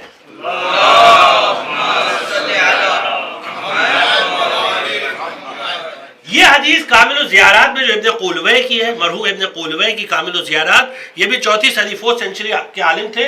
ان کی کتاب میں جو علامہ مجلسی نے بحر الانوار میں والیوم 45 میں پیج نمبر 179 پہ اس حدیث کو نقل کیا ہے کہ جناب زینب نے فرمایا کہ فَإِذَا بَرَزَتْ تِلْكَ الْعِصَابَةُ إِلَى مَضَاجِعِهَا، یعنی یہ کربلا کے شہداء وہ ہیں، کربلا کے شہداء، یہ جناب زینب کا قول ہے، ہاں، جن کے بارے میں کیا فرمایا امام معصوم نے؟ العالمۃ غیر، یہ وہ عالمہ کہ جن کا کوئی معلم نہیں، یعنی علم غیب ہے جناب زینب.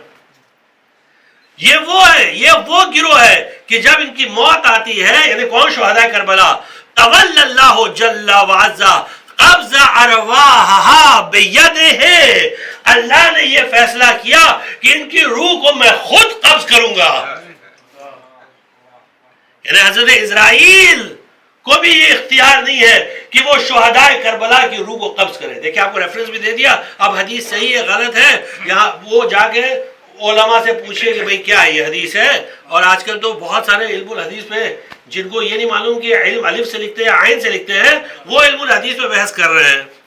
اور بہرحال اپنے گروپ کا نام بھی علم رکھتے ہیں اور سوائے فلم کے اور کچھ بناتے نہیں ہیں. ایک صلوات پڑھ دیجئے.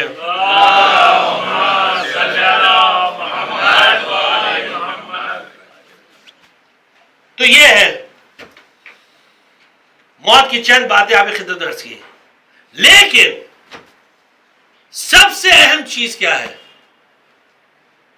ولایت آل محمد علیہ السلام. بس جب انسان اہل بیت سے متمسک رہتا ہے تو اس کو پرواہ نہیں ہوتی ہے.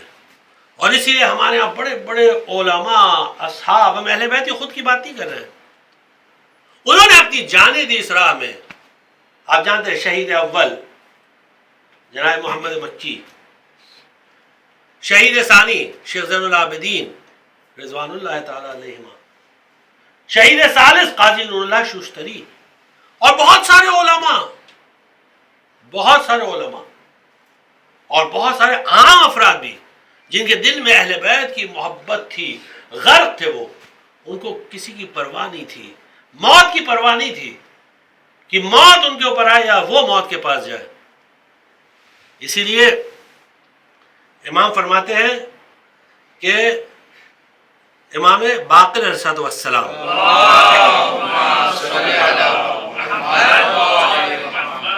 کہ قال رسول اللہ صلی اللہ علیہ وآلہ حبی و حب اہل بیتی، میری محبت اور میرے اہل بیت کی محبت 7 جگہوں پر کام آئے گی. یاد رکھے گا اس چیز کو، یہ بہت اہم ہے. 7 جگہ نافع فی 7 مواطن، 7 جگہوں پر. احوالہن عظیمہ، ان کا حال بہت خطرناک ہوتا ہے، بہت بڑا ہوتا ہے. حال یعنی خوف. لیکن جس کے دل میں اہل بیت کی محبت ہے، اہل بیت اسے اس وقت سنبھالیں گے. اور وہ کون سی چیز ہے؟ سب سے پہلے عند الوفات.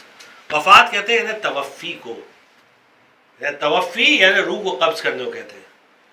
جب حضرت ملک الموت علیہ السلام یا کوئی بھی فرشتہ اگر روح قبض کرنے، اس وقت اہل بیت علیہ السلام کہیں گے کہ نہیں، یہ ہمارا چاہنے والا ہے. خود مولا کائنات ہوں گے. وفی القبر، اور پھر قبر میں جب نکیر و منکر ہوں گے سوال کرنے کے لیے. وعند النشور، اور نشور کے وقت یعنی جب نشر کیا جائے گا.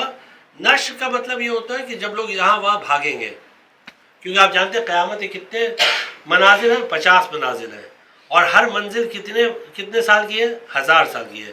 تو ٹوٹل قیامت کتنے سال کی ہوگی؟ 50,000 سال کی ہوگی. 50,000 سال.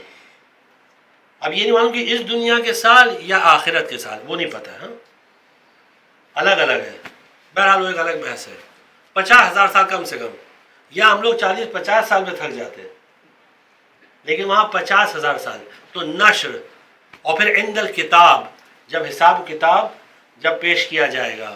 وعند الحساب، جب حساب ایک ایک چیز کا حساب لیا جائے گا. وعند المیزان، جب اعمال تولے جائیں گے، اس وقت اہل بیت کام آئیں گے. یاد رکھیے گا اس وقت یہ ولایت آپ کے کام آئے گی. اس لیے اپنے بچوں کو ولایت سکھائیے اور اپنے بچوں کو ان مجالس اور محافل میں لایا کریے. مجلس حسین میں لائیے تاکہ وہ یہاں آ کے سیکھے، تاکہ ان کو پتہ چلے. صرف یہ یہاں سے مراد نہیں، یہ مجلس نہیں، جہاں بھی مجلس حسین ہو ان کو لے کر جائیے. مجلس، ماتم، عزاداری اور خوشی کے موقع پر محفلوں میں لے کر جائیے تاکہ وہ آشنا ہو کہ قصیدہ کسے کہتے ہیں، اور ان کو کم سے کم اتنی بنیادی تمیز ہونا چاہیے کہ قصیدہ کسے کہتے ہیں اور مرثیہ کسے کہتے ہیں، سوز کسے کہتے ہیں، سلام کسے کہتے ہیں. کم سے کم اتنی بیسک تمیز ہونا چاہیے، کیونکہ آج کل یہ سب چیزیں کھو گئی ہیں، کسی کو پتہ نہیں ہے. بہرحال تو یہاں پیغمبر فرماتے ہیں وعند المیزان وعند الصراط، جب صراط پہ لوگ گزریں گے، کیونکہ صراط کے نیچے جہنم ہے، لوگ کٹ کٹ کے صراط پہ گریں گے، لیکن صرف جس کے دل میں اہل بیت کی محبت ہے وہ اس صراط کو پار کر پائے گا. صرف جس کے دل میں اہل بیت کی محبت ہے، صرف جس کے دل میں علی کی محبت بھری ہوئی ہے، بس وہ پار کرے گا. بہت جلدی جلدی بول رہے ہیں کہ مثلا لوگ کہتے ہیں کہ تو پھر اس آیت کا کیا، اس آیت کا کیا کہ فَمَن يَعْمَلْ مِثْقَالَ ذَرَّةٍ خَيْرًا يَرَهُ وَمَن يَعْمَلْ مِثْقَالَ ذَرَّةٍ خَيْرًا يَرَهُ، کہ جو ایک اچھا کام کرے گا ذرہ برابر بھی وہ اسے دیکھے گا، جو برا کام ذرہ برابر کرے گا اسے دیکھے گا. ہم لوگ کہتے ہیں ہے وہ، لیکن دوسروں کے لیے ہے، وہ دوسروں کے لیے ہے، وہ دیکھے گا، ایک ایک چیز دیکھے گا. اور اگر آپ اسی میں اصرار کریں گے تو آپ کے لیے دعا کرتے ہیں کہ آپ کا بھی ویسے حساب ہو. نہیں، ہم لوگ تو امید پہ چل رہے ہیں بھائی، جو بات ہے وہ ہے، امید پہ چل رہے ہیں کہ امیر المومنین علیہ السلام شفاعت کریں گے، امام حسین علیہ السلام شفاعت کریں گے انشاءاللہ. البتہ پھر ریپیٹ کریں، گناہ کر کر کے نہیں، ہاں گناہوں سے دوری اختیار کریے، گناہوں سے دوری. یہ حدیث جو ہے وہ بہار میں جلد نمبر 7 صفحہ نمبر 248 پہ بہار میں موجود ہے، حدیث نمبر 2 ہے. بہار الانوار میں علامہ لسی حدیث انہوں نے نقل کیا ہے، اور انہوں نے شیخ صدوق کی کتاب فضائل الشیعہ سے نقل کیا ہے. اور ایک روایت اور عجیب و غریب علامہ لسی نے نقل کیا بہار الانوار، بس اس پہ اپنی ڈسکشن کو ختم کرتے ہیں. حارث حمدانی بہت زبردست مولا کے چاہنے والے تھے، حارث حمدانی، اور وہ آئے، بڑی عمر ہو گئی تھی اور عصا پر، اور لوگ سنبھالے ہوئے چل بھی نہیں پا رہے تھے، لیکن آدھی رات کو اپنے بیٹے سے بھتیجے جو بھی تھے ان کے ساتھ تھے، لوگ تھے 2-3 جو ان کو سنبھالے ہوئے تھے، ان کو بولے چلو مولا کے پاس چلو. رات کافی ہو چکی تھی. مولا نے پوچھا یا حارث کون سی چیز تم کو لے کر آئی ہے؟ کہا حبک یا علی، آپ کی محبت لے کر آئی ہے. پھر جب یہ بہت زیادہ لیل ہوئے، بہت زیادہ بیمار ہوئے، اتنا کہ اب یعنی بستر مرگ پر تھے، تو مولا کہنا پھر ان کے پاس گئے اور کہنے لگے کہ حارث کیسی طبیعت ہے؟ کہنے لگے مولا اب تو بس جا رہا ہوں اس دنیا سے، اور گریا کرنے لگے کہ مولا کیا ہوگا یہ وہ. تو مولا نے فرمایا حارث ہماری محبت ہوتے ہوئے تم اتنا پریشان ہو رہے ہو. مفہوم روایت یہ ہے، ہماری محبت.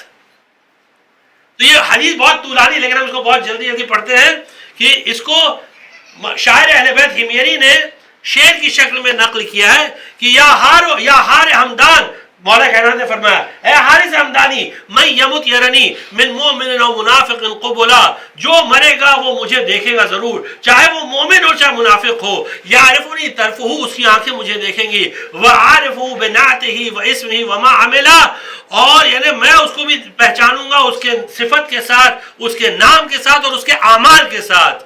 ہر ایک کو میں پہچانوں گا کون کیا ہے. وَأَنْتَ عِنْدَ صِرَاطِ تَعْرِفُنِي، اے حارث صراط میں تم مجھے پہچان لو گے. تم مجھے پکارو گے یا علی، مجھے پکارو گے. تعرفنی فلا تخف، فلا تخف، گھبرانا نہیں ہے حارث، میں ہوں.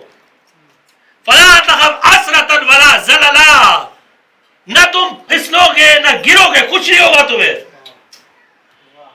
دیکھیے مولا کائنات ہے. فلا تخف اسقیک من بارد علی ظمأ، میں تم کو اس وقت حوض کوثر سے سیراب کروں گا جب تمہیں بہت پیاس لگی ہوگی. تخالو فی الحلاوۃ عسلا، اور حوض کوثر سے سیراب ہونے کے بعد تم سمجھو گے تم نے شہد پیا ہے. شہد ہے یہ. اور پھر اس کے بعد جب جنت اور جہنم سامنے آئیں گے کہ مولا کائنات بیچ میں رہیں گے، قسیم الجنت والنار. مولا کہ اقول للنار حین توقف للعرض، جب تمہیں سامنے پیش کیا جائے گا کہ اس طرف جاؤ اس طرف، تو میں جہنم سے کہوں گا دعی ہے، چھوڑ دے اسے. لا تقتل الرجل، اس آدمی کو تو اپنے میں لے نہیں جانا، ہلاک نہیں کرنا. اب مولا کا حکم ہے جہنم کو تو ماننا ہی ہے، اس پر اکتفا کریں گے نہیں. مولا کہیں گے جہنم سے دعی ہے، چھوڑ دے اسے. لا تقربی ہے، اس کے نزدیک بھی نہیں آنا. لا تقربی ہے، ان لہو حبلا بحبل الوصی متصلا، کیونکہ اس نے ہماری رسی کو بڑی مضبوطی سے پکڑا تھا. نعرہ حیدر، یہ ہے ولایت اہل بیت. لیکن اکثر امت نے چھوڑ دیا، اکثر امت نے چھوڑ دیا. لوگ کہتے ہیں کوفیوں نے قتل کیا، کوفیوں نے قتل کیا، اور شیعہ تھے. پہلی بات تو یہ ثابت ہے کہ وہ شیعہ نہیں تھے جو لڑنے آئے تھے، وہ سب جو ہے وہ شیعوں کے مخالفین تھے جو لڑنے آئے تھے. تو اگر ہم مان بھی لیں ٹھیک ہے، آپ کہتے ہیں کوفیوں نے قتل کیا، ارے ہمارا سوال یہ ہے کہ مکہ اور مدینہ کے اصحاب سب کہاں تھے؟ وہ کیا کر رہے تھے جب حسین آئے تھے، جب مدینہ سے رخصت ہو رہے تھے، جب مکہ آئے تھے، تب کہاں تھے یہ لوگ؟ بڑے بڑے صحابہ کے نام لیتے ہیں، کہاں تھے وہ لوگ؟ سب روک رہے تھے حسین مت جاؤ تم مر جاؤ گے. یہ نصیحت کر رہے تھے امام حسین السلام. جی ہاں، عبداللہ ابن سنان کہتا ہے کہ میں آیا مدینہ، امام حسین السلام سب حجت تمام کر چکے تھے. میں آیا مدینہ تو میں نے دیکھا کہ مدینہ میں چاروں طرف اداسی چھائی ہوئی ہے، سب لوگ مایوس ہیں، سب پریشان ہیں. میں نے پوچھا کہ یہ پریشانی کا سبب کیا ہے، ریزن کیا ہے اس کا؟ لوگوں نے کہا مسافر ہو؟ کہا ہاں میں تو کوفے کا رہنے والا ہوں. کہا تمہیں پتہ نہیں کہ جہاں مدینہ چھوڑ کے جا رہا ہے، مدینہ ویران ہونے جا رہا ہے، حسین ابن علی مدینہ چھوڑ کے جا رہے ہیں. عبداللہ کہتا ہے کہ میرے ذہن میں بھی خیال ہے کہ میں دیکھوں کہ مدینہ والے کیسے فاطمہ کے لال کو رخصت کرتے ہیں. میں دار الشرف کے بعد میں بیت الشرف کے باہر آ کر کھڑا ہو گیا، اتنے میں دو جوان باہر نکلے اور انہوں نے آ کے سب کو دور ہٹایا کہ دور ہٹو، دور ہٹو، نبی زادیاں نکل رہی ہیں، نبی زادیاں نکل رہی، دور ہٹو. ان کے ناقے آ رہے ہیں، ان کی سواری آ رہی ہیں. لوگوں کو دور ہٹایا. دور ہٹانے کے بعد ایک ایک سواری آنے لگی، ایک ایک ناقہ آنے لگا، اور بیبیاں بیت الشرف سے برآمد ہوتی تھی اور ناقے میں سوار ہوتی تھی، اور کچھ بنی ہاشم کے جوان ان کو سوار کرتے تھے اور ناقہ آگے بڑھتا تھا. میں نے جب ایک بیوی برآمد ہوئی تو ایک 13 سال کا تقریباً جوان تھا، کم سن تھا، نوجوان تھا، وہ آگے بڑھا اور اس نے سوار کیا. میں نے پوچھا یہ کون؟ کہا یہ ام فروہ حسن کی بیوہ، اور حسن کے یتیم قاسم نے سوار کیا. حسن کے یتیم قاسم نے سوار کیا. پھر اس کے تھوڑی دیر بعد ایک اور بی بی برآمد ہوئی، ایک اور معظمہ برآمد ہوئی. تو میں نے پوچھا یہ کون؟ کہا یہ ام لیلہ ہے اور سوار کرنے والا علی اکبر. اب تھوڑی دیر نہ گزری تھی کہ ایک اور بی بی برآمد ہوئی. تو میں نے پوچھا یہ کون؟ تو کہا یہ علی کی چھوٹی بیٹی ام کلثوم اور سوار کرنے والے ابو الفضل عباس ہیں. اب تک سب بیویاں سوار ہو رہی تھی اور بنی ہاشم کے جوان سب انتظامات میں مصروف تھے کہ ایک مرتبہ ایسا ہوا کہ بیت الشرف کا پردہ ہٹا اور ایک بی بی برآمد برآمد ہوئی، جیسے ہی وہ بی بی برآمد ہوئی، اب تک حسین جو ہے کرسی پر بیٹھے نگرانی کر رہے تھے، بس اچانک اپنی کرسی پر سے کھڑے ہو گئے، اپنی کرسی پر سے کھڑے ہو گئے۔ بنی ہاشم کے جوان سارے کام چھوڑ کر بی بی کے پاس آئے، کسی نے بازو کو سنبھالا، کسی نے بازو کو تھاما، کسی نے نالین سنبھالی، کسی نے سوار کیا۔ میں نے پوچھا یہ کون؟ لوگوں نے کہا یہ علی کی بڑی بیٹی زینب۔ ارے میں ہاتھ جوڑ کے کہوں گا آپ پہچانیے کون ہے زینب؟ کوفے والوں، یہ مدینہ تھا جب زینب اس طرح سوار ہو رہی تھی۔ زینب جب کوفہ پہنچی تو 4 رات اور 4 دن تک زینب سوئی نہیں تھی۔ شب عاشور، عاشور کا دن، عاشور کا عاشوری گزری ہوئی رات، یعنی 11ویں کی شب، 11واں دن اور 11ویں سے گزری ہوئی رات، یعنی 12 کی شب اور 12 کے دن زینب کو کوفے کے بازاروں میں پھرایا گیا۔ 12 محرم میں اس عالم میں کہ زینب تھکی ہوئی تھی۔ اور دیکھیے بولنا بہت آسان ہوتا ہے اور سننا اس سے بھی آسان ہوتا ہے، لیکن اس حالت میں بھی جب زینب کو دربار میں لایا گیا تو زینب نے وہ خطبہ دیا جو تاریخی خطبہ تھا، کہ جس کے بارے میں لکھا ہے کہ اس طرح دربار میں ابن زیاد کے دربار میں سناٹا چھا گیا کہ سب کی بولتی بند ہو گئی، یہاں تک کہ اونٹوں کے جو گلے میں گھنٹیاں تھی وہ بھی بند ہو گئی۔ یہ وہ زینب تھی کہ جن کو سوار کیا گیا۔ اب جب یہ ناقہ آگے بڑھا تو حسین نے اپنے لشکر کے سردار حضرت ابو الفضل سے حسین نے فرمایا بھیا قدم جوادی، میری سواری کو لے کر آؤ۔ عباس علمدار سواری کو لے کر آئے اور اپنے آقا کو سوار کیا۔ حسین سوار ہوئے اور آگے بڑھے۔ میں ہاتھ جوڑ کر کہوں گا مولا حسین آپ نے تو کہہ دیا کہ عباس سواری کو لاؤ، اور میں ہاتھ جوڑ کے کہوں گا جناب عباس سے کہ آپ نے سوار تو کر دیا، یہ 28 رجب ہے لیکن عصر عاشورا۔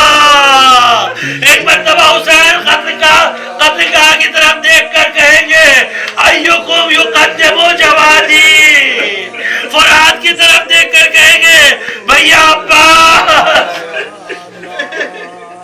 کوئی سوار کرنے والا نہیں۔ زینب نے سوار کیا۔ وَسَيَعْلَمُ الَّذِينَ ظَلَمُوا أَيَّ مُنقَلَبٍ يَنقَلِبُونَ أَلَا لَعْنَةُ اللَّهِ عَلَى الْقَوْمِ الظَّالِمِينَ۔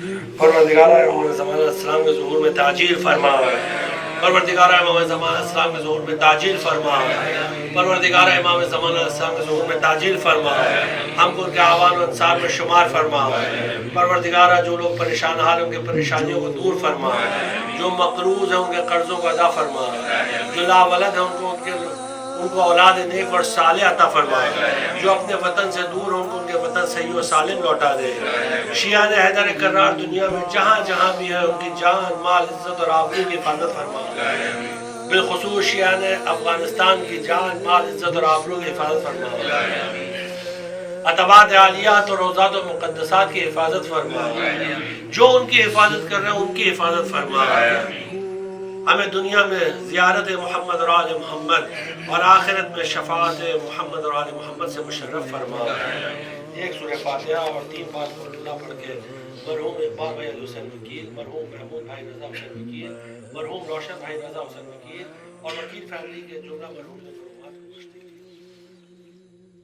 یا حسین یا حسین یا حسین یا حسین، میری سغرا کو کیا پتا، میری سغرا کو کیا پتا، نا قاسم مہندی والا، یا حسین یا حسین یا حسین یا حسین، نہ قاسم مہندی والا، نہ اکبر سحریہ والا، نہ اصغر لوریا والا، نہ غازی علما والا، ہاں میرا بچھڑ گیا ہر پیارا، میرا اجڑ گیا گھر سارا، میرا کوئی نہیں رہا، میری سغرا کو کیا پتا، میری سغرا کو کیا پتا،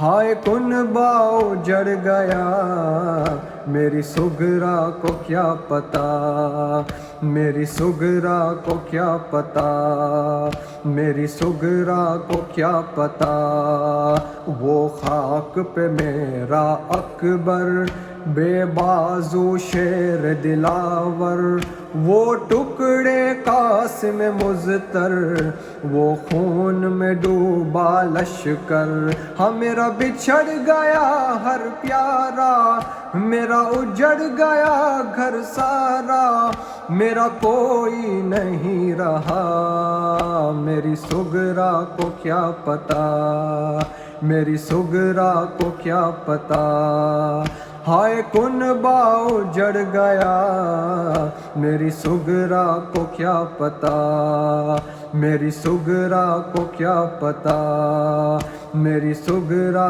کو کیا پتا، میں لاکھوں میں ہوں تنہا، کئی روز کا میں ہوں پیاسا، پردیسی اللہ راسی، غربت کا میں ہوں مارا، ہاں میرا بچھڑ گیا ہر پیارا، میرا اجڑ گیا گھر سارا، میرا کوئی نہیں رہا، میری سغرا کو کیا پتا، میری سغرا کو کیا پتا، ہائے کنبہ اجڑ گیا، میری سغرا کو کیا پتا، میری سغرا کو کیا پتا، میری سغرا کو کیا پتا، غازی سکائے سکینہ نگران تھا جو چادر کا، دریا پہ گیا ہے مارا، سالار میرے لشکر کا، ہاں میرا بچھڑ گیا ہر پیارا، میرا اجڑ گیا گھر سارا، میرا کوئی نہیں رہا، میری سغرا کو کیا پتا، میری سغرا کو کیا پتا، ہائے کنبہ اجڑ گیا، میری سغرا کو کیا پتا، میری سغرا کو کیا پتا، میری سغرا کو کیا پتا، یثرب میں جس بھائی کا وہ دیکھ رہی ہے رستہ، ظالم نے اس اکبر کا برچھی سے کلیجہ چھیڑا، ہاں میرا بچھڑ گیا ہر پیارا، میرا اجڑ گیا گھر سارا، میرا کوئی نہیں رہا،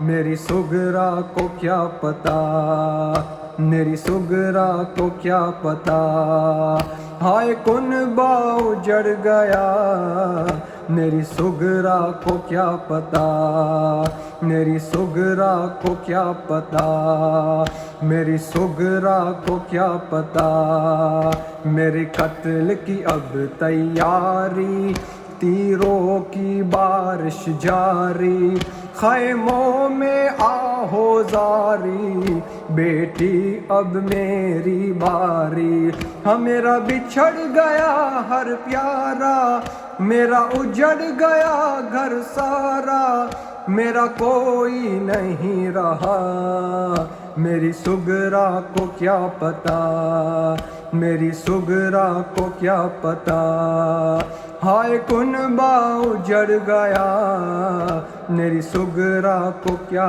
پتا، میری سغرا کو کیا پتا، یا حسین